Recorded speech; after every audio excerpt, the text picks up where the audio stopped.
So here it is, ladies and gentlemen. As the caption reads, I'm going to be breaking down this federal indictment of Wayne County Sheriff Deputy Michael Kenneth Cox.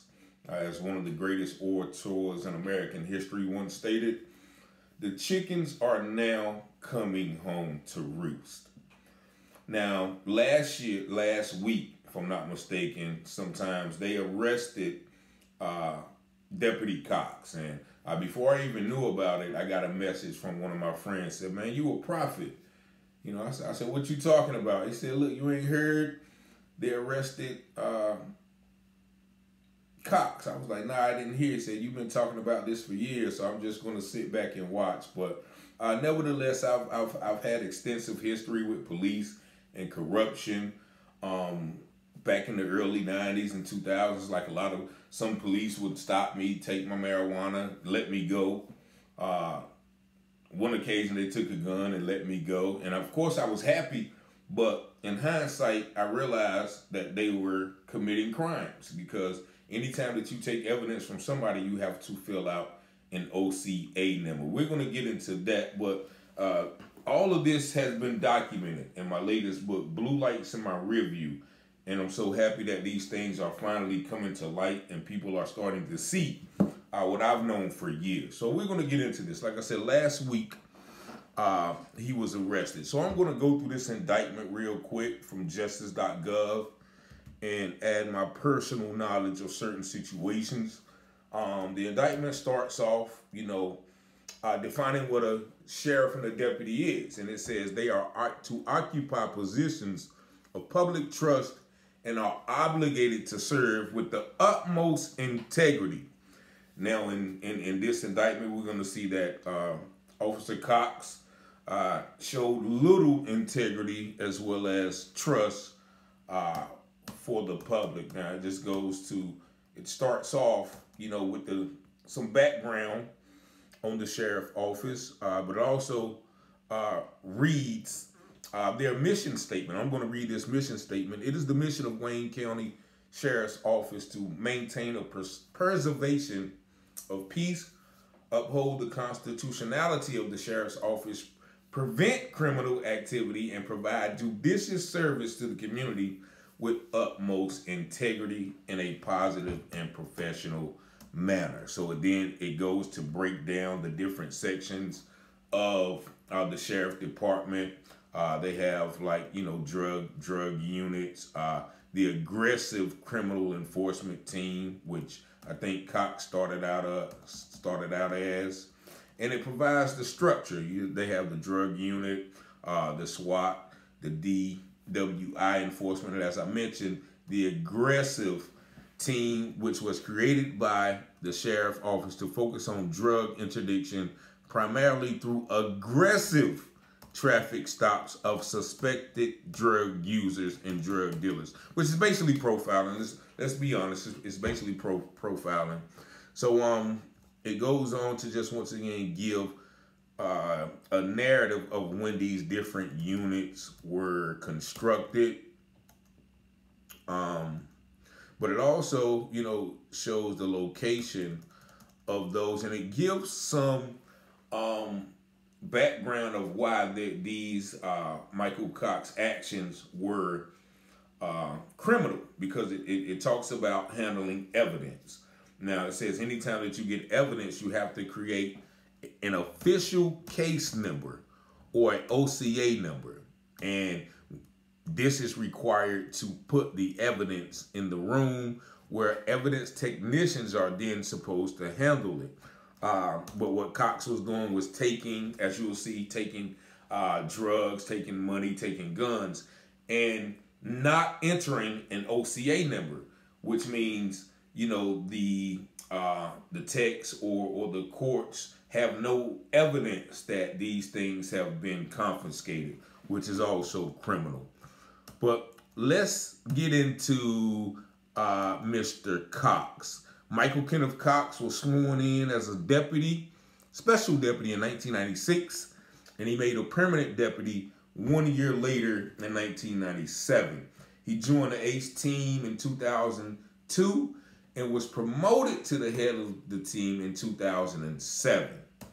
And it was in this that the indictment claims that he began his practice of holding seized evidence in unofficial locations. Now, it says no later than 2003, Cox began operating a side business, installing equipment, law enforcement vehicles. Now, that's what the article focused on, why he was being arrested, because of securing contracts with the city, conflicts of interest, underbidding, contracts and things like that. But the main focus of the indictment should be the drug trafficking, drug uses, setting up robberies and everything. And I'm going to go ahead and get into this. But it says in 2010, he was promoted to the drug unit, where other officer Chris Worth was already serving in a high-level position. And I may get into his connection with this, but we're going to focus on Cox in this video. It says in 2011, a Cox protege. Now, they're going to call him subordinate number 1. I'm just going to call him the other officer doing the video. A protege was promoted for Cox, and this also worked with Cox in his business. So this is the first incident. Now, they say on July 21st, 2011, Cox participated in the search of a home of a known drug dealer on Peel Road. Now, it was in this that he confiscated over $100,000, and he transported the cash to the evidence room. Then he actually transported it to a local bank. Now, it goes on to say from 2012 to 2016, he committed basic evidence handling infractions. Now, and the thing with this indictment is they say no later than 2012 and no more than. So that what they're saying by no later than is he may have been doing it before. Now,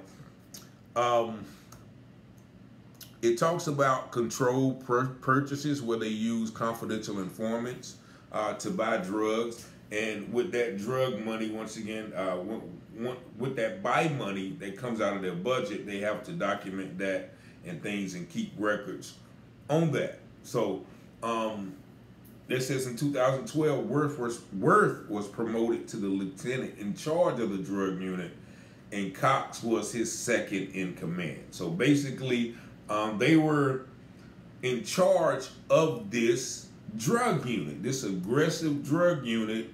Now, what they did, at first, their unit was housed in the annex building where, you know, the sheriff's office were, and there were lockers in that office, and they said that they actually kept evidence in their lockers without providing an OCA number, which means they could do what the evidence, with the evidence, what they wanted. And what they would do sometimes, the department had a bin where they would destroy evidence. So they would, instead of creating OCA numbers and putting in the evidence where the text get it, they would hold the drugs in the drug bin for them to for them to destroy, because it didn't take a number to put it there, and then before, you know, after a while, they would take the evidence out and do what they wanted with the evidence. So eventually, they said that this drug unit was moved to a warehouse. So basically, now these guys had free reign. And it mentions in the indictment that these guys had so many guns that were accounted for that they had to store them in the shower. And at the end of the investigation, there were over 90 guns that the evidence text couldn't account for where they came from because there was no OCA numbers, if you follow me.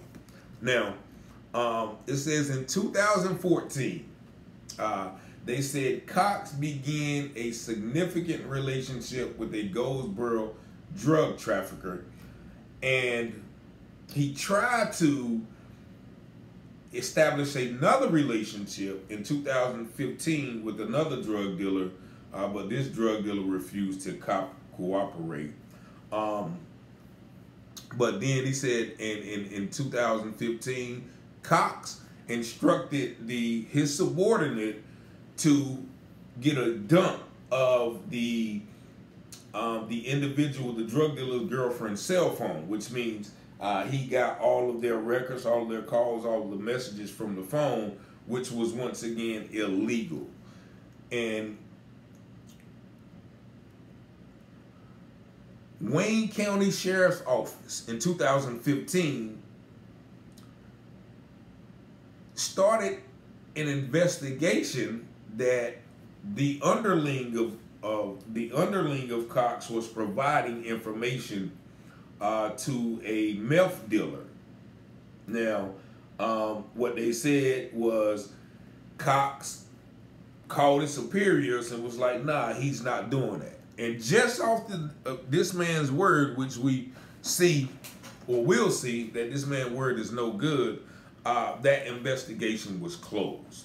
So that is the internal workings of the sheriff department, where they can no way police themselves because, of course, they're going to stick up for each other. Now, it says in 2016, Worth was promoted to the captain and in support of the drug services, and it says Cox was promoted to the head of the drug unit, and they moved the unit then, once again, from the sheriff's office to an unsecured off-site location storefront on Highway 70.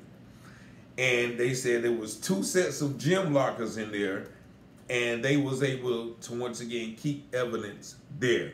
Now, in June 2016, this is where it gets interesting. It says Cox arrested drug trafficker number 2 and his longtime girlfriend. And it said, notwithstanding the arrest, the drug trafficker number 2 still refused to associate with Cox. Now, of course, I'm a researcher, so I looked up that arrest during that time period, and I know the alleged drug trafficker that Cox arrested that day. And if you're in Goldsboro, and if you pay any attention to the street life, or if you're in the street life, you already know that person as well. So I'm not going to speak his name out of respect for him and his family, because I do consider him a friend. But nevertheless, it says on March 16, 2017, he said Cox detained that same drug trafficker in possession of 4 ounces of cocaine. Now, the indictment said at this point, the drug trafficker, whom I know agreed to provide information to Officer Cox. Now, pursuant to his practice, he said Cox thwarted any prosecution of the drug dealer by not opening an official OCA case, which means he took the drugs, he took the powder, put it in his locker, and covered it up. Like, okay, I never stopped him with this. Now, as time went on, later that year, a drug detective from the sheriff's office requested a copy of the interview relating to Cox catching drug trafficker number 2 with the cocaine. Now, this is when Cox then told his subordinate, hey, okay, look, draw up this fake interview, also open up a OCA and a case report for the drugs, and then move 4 ounces of drugs to the evidence room so we can make like we already did this and we already have this case, prosecuted and we're ready to go on with conviction. Now, what that lets me know is if he moves 4 ounces of cocaine, that means they had a stash of cocaine where they were just distributing it, whatever they were doing with it, supplying drug dealers with it, whatever it is. But the fact that they was able to he was able to tell this other officer to move 4 ounces is very telling, of his involvement with drug trafficking. Now it says that drug dealer that he arrested initially provided some information to cops in connection with him seizing drugs and seizing money. Now it said the relationship switched in 2017 where Cox started providing protection to the drug dealer about raids and other things he might need to be aware of under the rules or under the guise to his superiors that like, yeah, this is my confidential informant. So basically they were working together. One was working for the other and they were actually involved in various crimes together. Like this one right here on May 18th says Cox texts this drug dealer with a photograph of the Pill Road drug dealer that we mentioned earlier. Now, he also gave them the location of the man's house. Now, the drug dealer said, okay, I'm going to scope it out. And he said 4 days later, after this exchange with Cox and the drug dealer, they said that this first drug dealer whom house they were scoping out was the victim of a violent home investigation. Now, Cox knew that he had provided information to the drug dealer, which probably had something to do with that home invasion. The later Wayne County Sheriff Detective that investigated that said if had Cox provided him with that information, then that drug dealer would have been the main suspect in the robbery. Now, also, here's where it gets tricky again. Now, Cox was operating as an outlaw, but they did the DEA, the ATF, and the police department were operating as they should. So on this particular day in June, Cox said he observed his informant or his drug dealer buying 2 ounces of cocaine from a house that was already under surveillance. Now, when, as the indictment reads, Cox should have arrested his friend, quote unquote, then, but he let him drive off, and then he stopped him later and said, okay, look, man, they got that guy under surveillance, so I don't want to, but I have to take these drugs from you. Now, the indictment said his homeboy complained, hey, look, man, I'm going to be out $2,000.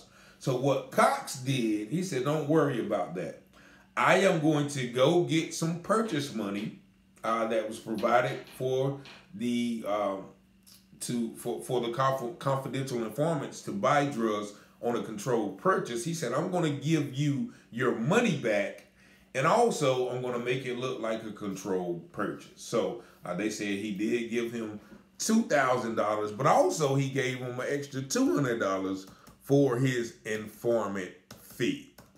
So he said, the indictment reads as well, by the end of 2017, the Goldsboro Police Department, they considered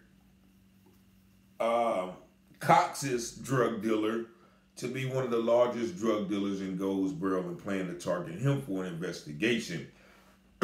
But Cox, in his position of superiority, was able to block that investigation. And then Goldsboro Police Department said that now that drug dealer number 2 was considered to be untouchable because of his relationship with Officer Cox. Now also, when, as I mentioned, this drug dealer and his girlfriend got caught with a lot of cocaine, and she was actually charged too. Now it says in September of 2017, Cox texted the assistant district attorney and basically asked him to drop the charges against the girlfriend. The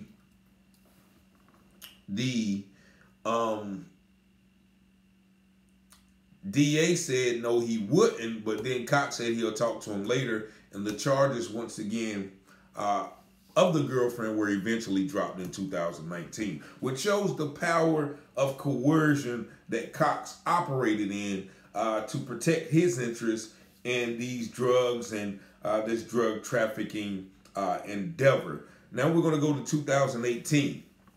It says another drug dealer was captured going into the house of another drug dealer with a handgun in his hand. They said the man went in for a couple of minutes, came back out, and the other drug dealer came out limping with a gunshot wound to his leg and called the ambulance. Now, the man who shot the drug dealer texted Cox and asked him, was law enforcement looking for him? And he was arrested and charged. If you look up May 5th, 2018, you're going to see that man that was arrested.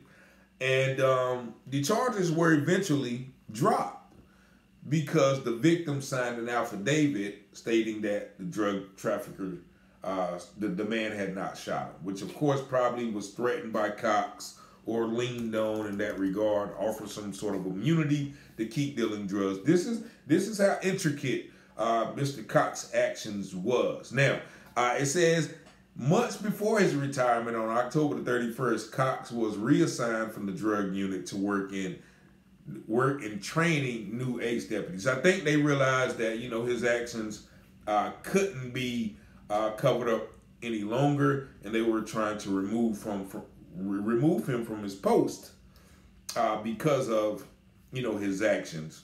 Now, it says in 2018, they said that because Cox was no longer able to block these investigations, they said that Wayne County Sheriff Office and Goldsboro Police Department was finally able to execute a search warrant on the house of Cox's drug dealer friend. And at the time, they seized the drug dealer's cell phone.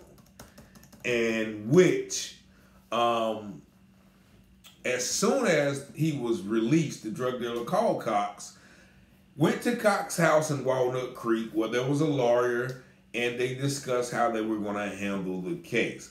Cox facilitated the relationship between the drug dealer and the lawyer and asked the lawyer to handle the case. And also he called Goldsboro Police Department and told them to hand over the phone to the Sheriff's Department, which Goldsboro police officers thankfully refused to do. So Cox ended up retiring in October of 2018, but he still had connections within the law enforcement office and was still trying to protect his drug dealer friend.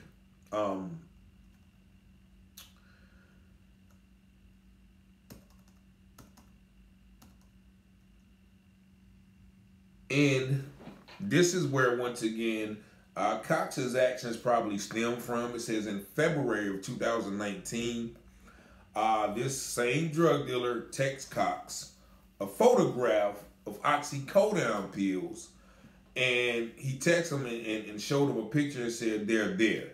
Cox responded, said, no problem. You know, how much is it? $15? And he said, yeah. So basically, Cox was also involved in drug usage.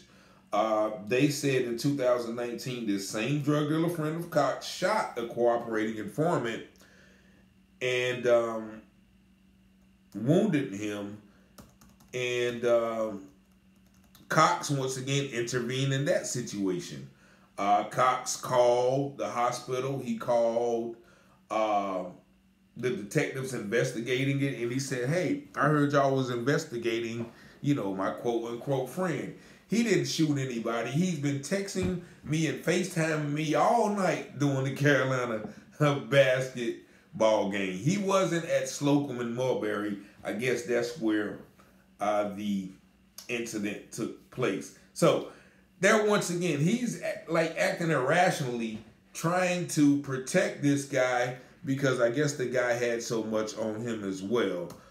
Finally, like he said, he didn't try to help them locate him. He actually texted him and told him to go to his shop and we're going to fix this. And so once again, he called the defense lawyer and said, look, man, it wasn't him. He got like $1,500 cash. If you will meet him at the magistrate office, just try to get his bond at $200,000. He said he can make bond if it's $200,000. Let me know if you can help him. So defense, this attorney said, okay, Cox, tell him to lay low, you know. And he called him back, said, look, I don't think I can do that. That's definitely too low. So on March 2019, this drug dealer texts Cox and said, you my bro for life, and I don't care who don't like it. And Cox responded to him, I know you do. You know I have your back. There ain't many people you can trust. So once again, that shows his allegiance to drug dealers. And in 2019, they said the drug dealer text Cox and said, look, they got our boy. You know, he was messing with that ice. Ice is methamphetamine. And then he's still he's saying they still haven't found anything yet.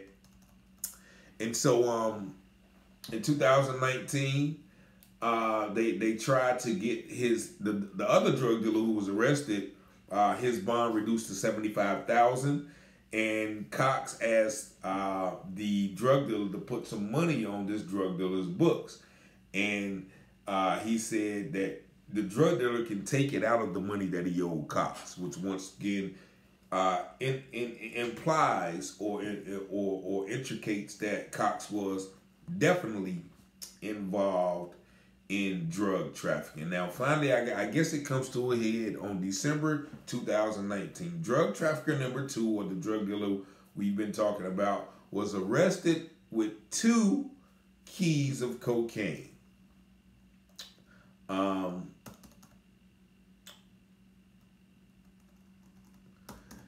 Now, when they made the arrest, one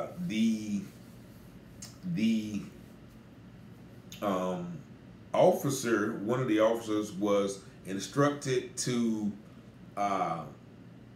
get the records of the phones, and so Cox called that officer and told him, said, look, I know you dumped the phone and have read all the text messages. Why didn't you say anything about when I talked to you early? I really don't give a S, because there ain't nothing on any of his phones that would get me in trouble. But dang, why is everybody so secretive? I hope somebody comes to speak to me, because I will blow the roof off that dumb office. Thanks for looking out. So what he's saying is, look, we're officers. Y'all supposed to be looking out for me. You know, why ain't nobody talking to me? By then, I guess people realized, okay, he's going down. But that's that thin blue line that I talk about in my book, because many officers knew this was going on. So that's why we can't excuse the whole chief, any other officers. Like, you can't taint or you can't untaint the department when there's what's the saying go, one bad apple spoils a bunch. If you find a snake in your bag of flour, you're not going to take that snake out and still use the flour. No, you're going to throw the whole flour bag away. So at this point, the whole sheriff office needs to be thrown away. And I'm going to continue because Cox's text continues. He didn't receive an answer from his quote-unquote friend at the sheriff office. So he said, I knew something was up when you said you were going to help me at the shop and you never came or called. You know, if it weren't for me, you wouldn't even be there now. They wanted you gone, and they thought you were dirty, and I stood up for you. In fact, I got fired because of the whole situation. I had your back to the end. Investigate all you want to. There's nothing I've said or done that is remotely illegal. Lose my number. You don't have to worry about talking to me again. You're a liar. Now, once again, in this one, he says he got fired, but the cover up, or later on, earlier we read that they said he resigned. So which one was it? Well, did he retire, resign, or was he fired? But once again, that's a method of cover up that they oftentimes use. Now it says on January 7th, 2020, a close relative. Now this is where it tells you who these people are on another level as well. Close relative texts Cox, who lives at Cox residence. So maybe it's his wife, his son, his brother, I don't know. He said, "You think this drug dealer could get me something in the next few days? I got cash." And Cox texts, and he texts, Cox said, "Not one thing in the mailbox, not even mail. You're going to have to threaten that sorry nigger." And they crossed out, the words, but I know nigger when I see it. I'm so pissed. So what it was the relatives was expecting, as their protocol, for this drug dealer to drop some pills in the mail for him, but it never came. So he responds, "You're going to have to threaten that sorry nigger." Which, once again, that's how they felt about all these drug dealers. I don't care if they call them friends or whatever. This is the town. This is the backdrop that we live in. Of some people, once again, I'm not going to lump everybody in the same category. But nevertheless, they kept trying to set up drug buys for pills. And evidently, he was on pills, because what they would do, the drug dealer, as you see, they would go to his house, put the pills in the mailbox, and then Cox would come out and get the pills. But on one particular situation, one of his pill connects had been targeted by the ATF, and he had a surveillance on his car. So when he would go to Mike Cox's house, they would know he had been there. And he eventually found the tracking device and told Cox about it. And Cox said, "You know what, hey, you've been here, but don't worry about it." And so it says here, on December 2020, Cox contacted a sheriff deputy and asked them to run a database on a Kentucky license plate number. Once again, he still had connections, and whoever these people are that were still helping them, they should be arrested too. Just my opinion, because once again, as I mentioned, all of them are bad. If they know one person is doing something bad and you don't report it, or you're complicit in covering up, you're just as guilty as accessory after the fact with the murder or whatever you have you there. So we're about to get to the end of his criminal activity as far as drugs. We might cover the fraud case, but this is what I'm focused on. On January 24, Cox texted drug trafficker about getting pills from another supplier. They couldn't hardly find any. January 2021, they finally found some for 10 pills at $15 pill. But evidently the drug dealer was on pill, because he said, "I can't give you on, I need some for my own personal." Once again, this is the life that they lived. On January 29th, one drug dealer texted Cox, said, "Hey, do you want these other 15, same as last night?" Cox answered yes. So once again, he's buying and using drugs. The pills were delivered to Cox's mailbox at 9:41. Cox came out in a hoodie to get the pill on February 3rd. It details another deal for pills. And then that's when federal law enforcement set up surveillance of Cox residence. He started getting, I guess, investigated. February 21st, he said he got, one drug pill supplier said he got more pills, gave him the price. And Cox told him, said, "Look, man, you probably need to get another phone, because they're pretty much on you," whatever. And this is when he finds out about the GPS that was on his car.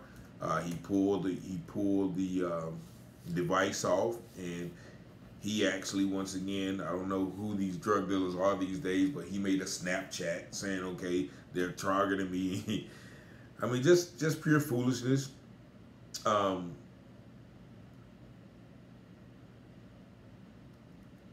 Cox actually called the department trying to figure out, who the GPS was from and was he the subject of an investigation. Cox let him know that it is the ATF.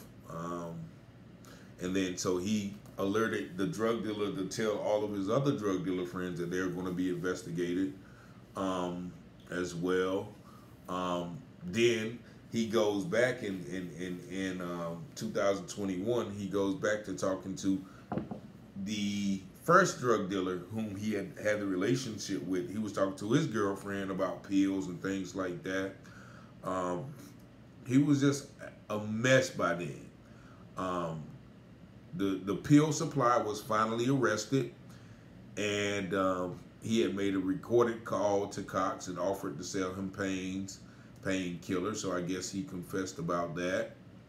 And in May 2021, 2.5 years after his retirement, he was still able to have his contacts with the Wayne County Sheriff Department for sensitive law information. That means he was still able to call the sheriffs and get information and get them to run tags and ask him to see what was going on. So that lasted for 2.5 years after his quote-unquote retirement. So what does that tell you?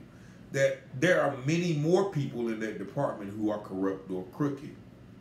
And I'm going to get into that. I've received some other information about a lot of deputies, and we're gonna focus on that next time. So make sure y'all stay tuned. But I just wanted to give you the breakdown of who this guy Cox was, and also who a lot of these guys was. I remember the drug dealer that this indictment focused on, and once again, I consider him a friend, and I consider his friend my friend as well. But I remember probably about around that same time, 2017, that they had a public falling out on Facebook. And each of them were calling each other Mike Cox. And you working for Mike Cox. No, you working for Mike Cox. You working for Mike Cox. Which led me to believe then that there was some validity, but also because, you don't get arrested with a key of cocaine, or for instance, cocaine, and you keep getting out. So, I mean, it's public knowledge that, somebody was working with somebody, but that spout made me believe, from my own intuition, and maybe I'm wrong, that both of them were working with this guy. But nevertheless, we see a pattern of this officer, but also many other officers, as we see with the Josh Keating case, where officers are reportedly partying with drug addicts. And we're going to get back into that case probably tomorrow, because I received some more information about that. But this should let people know that these guys are not above reproach. And I mean police officers. Like I said, I used to sell drugs myself. Not something that I'm not proud of, but I'm also not going to shy away from my past. But I remember in Virginia Beach one day, I had a rich white client who took me to a friend's house. And when we got into that house, in the garage, I saw a car that said "One Good Cop." And the guy had all this police regalia and everything. And I immediately looked to the guy like, man, you just set me up. I'm walking in there with about a half ounce of cocaine or whatever. He's like, nah, he's cool. He's cool. So the guy came out, he's drinking. Hey, you want a beer? Such and such. I sell him the cocaine. I do some cocaine with him and everything. And that was that. And, I continued to serve him until, I got shot and, just gave up that life partially at the time. But nevertheless, that let me know that, man, it's aware. Like I said, like I mentioned, I used to sell drugs to lawyers in Virginia Beach, bondsmen, people affiliated with the courts, things of that nature, police, like I mentioned. And we all know the story of Charles Gurley, how he has been arrested, and I think he's going to be indicted. All of these things work together. All of these people are working together to cover up their misdeeds and arrest people for the same things. And everybody's kind of happy that he's arrested now, because they're saying the people that with pending charges with his name on it, or people who are in jail because of him, they're going to get reprieve or released, hopefully. But what about the people who've already done 10 years because of his actions? 15 years because of his actions. Do they have any recourse? Do they have any reparations due to them? Because this officer was definitely corrupt. He used to stop, like I say, they used to stop Mexicans out in the country. Of course, you know, Mexicans, a lot of those were illegal, so they would take their drugs and money. Here we're going to get into all of those things. This is just the tip of the iceberg, basically, because if they caught him doing this, imagine what else he may have been doing, right? So we don't want to just say, okay, this is all he was doing. No, there's much worse. Like you said, he was basically the catalyst and conspired for armed robbery. You know, he said, okay, look, yeah, this is where the guy stays at. This is where his house is. You know, and then 4 days later, the guy ended up getting robbed. You tell me, is that not conspiracy to rob or commit robbery? I think so. So, I never see anybody like, you know, to go to jail, because I've been there, and it's not a pleasant place. But I'm actually glad that this has come to light. This guy's off the streets. He's not allowed to uphold his duty in a criminal manner. You know, that he's supposed to be upholding the law, but all the while he's breaking the law. And this indictment, and once again, and I hope more comes to light. I hope he was like some of his friends who were snitches, and that he will blow the roof off that office. And the fact that he said that, I will blow the roof off the office, that means there's a lot of corruption in that office. Like, he's not the only one. Birds of a feather flock together. We all know that. You know, it's very rare that an officer will stand up against one of his cohorts because of the thin blue line, and they know either they will be killed, they will be, you know, ostracized, they will be fired, they will be alienated, and nobody wants to lose their livelihood. As I mentioned, as I skipped over, at one time when one of the informants wouldn't do what they wanted them to do, they said, okay, well, they text each other, said, fix it before I do. And what that means is, you know, possible murder. If they're trying to protect their livelihood, their criminal activities, you know, people will do anything. So this is just the tip of the iceberg. This is public information. This is on the indictment. So I just gave you a few instances of the indictments and my personal experience with some of the knowledge of, you know, those happenings. But we're going to get deeper into things that you won't find on the news, you know. But once again, Sheriff Kerry Winders, rest his soul, there's no way you could be privy to this information. Sheriff Larry Pierce, there's no way that you could not be privy to this information. So I think he should be held accountable too, because with all of these things going on, you're not just somewhere with your head in the sand. You know these things are going on. And like I've took a couple of complaints up to the sheriff's office because of complaints. Somebody called me about being beat by police. And actually, one of the sheriff's office showed that to somebody I know. And the guy was like, yeah, man, they beat her up, but she was kind of rowdy. But here we have officers sharing videos of arrests to public citizens. And when I took that complaint down there, you know, the guy told me, I said, look, who's going to take this complaint? Well, we're going to send it up to our office, our investigative officer. I said, so this doesn't leave the sheriff's office? He said, no. So I knew right then I wasn't going to get any reprieve, because who expect criminals to turn on criminals? But as we see here, there are no honor amongst thieves.